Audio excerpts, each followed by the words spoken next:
NTPC 2021-এ আসা এই প্রশ্নটির আমরা সহজ সমাধান দেখব। কি বলছে, in the given figure A B is the diameter of the circle. তাহলে এই যে সার্কেল বা বৃত্ত আছে এর ডায়ামিটার বা ব্যাস হচ্ছে A B. A P is a tangent to a circle at A. A P যে আছে, এপি এ বিন্দুতে তার একটি এই বৃত্তের ট্যানজেন্ট। এক্সটেন্ডেড বিসি, অর্থাৎ বিসিকে এক্সটেন্ড করলে বাড়ালে meet at the tangent at P, সেটা ট্যানজেন্ট এপিকে পি বিন্দুতে ছেদ করে। তোমাকে বলে দিয়েছে যে এওসি 36 ডিগ্রি দিয়ে দিচ্ছে, আর বিপি কিউ জিজ্ঞাসা করছে, অর্থাৎ বিপি কিউ এই কোণটা তোমাকে এই কোণটা জিজ্ঞাসা করছে। তাহলে কত হবে? দেখো, আমরা সবাই জানি কি যে কোনো বৃত্তে তার যদি কোনো বিন্দুতে ট্যানজেন্ট হয় তাহলে বৃত্তের ব্যাসার্ধ আর ট্যানজেন্টের মধ্যে কত ডিগ্রি কোণ করে থাকে? 90 ডিগ্রি কোণ করে থাকে। তাহলে এই যে এ কোণ, এটা কত ডিগ্রি কোণ হবে?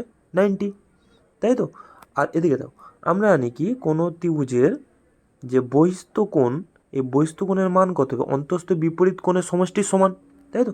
তাহলে এটা যেহেতু 36, তাহলে এই যে ত্রিভুজ ও বিসি, এই ত্রিভুজের এই কোণটা আর এই কোণটা যোগফল যেটা হবে 36, কারণ এই যে 36 কোণটা তো এই ত্রিভুজের বহিস্থ কোণ, তাই তো?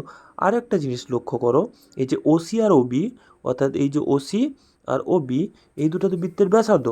তার মানে এই যে কোণটা আর এই কোণটা দুজনে পরস্পর সমান। সমান মানে কি 36কে 2 ভাগে ভাগ, তাহলে এই যে কোণটা থাকবে না, এটা হবে কত? 18 ডিগ্রি, তাই তো? তাহলে এই কোণটা কত হবে? এই পুরো ত্রিভুজের এ বি পি ত্রিভুজ সি পর্যন্ত বহিস্থ, তাহলে এই বহিস্থ কোণটা কত হবে? 90 প্লাস 18। তো 90 প্লাস 18 হয়ে যাবে 108 ডিগ্রি।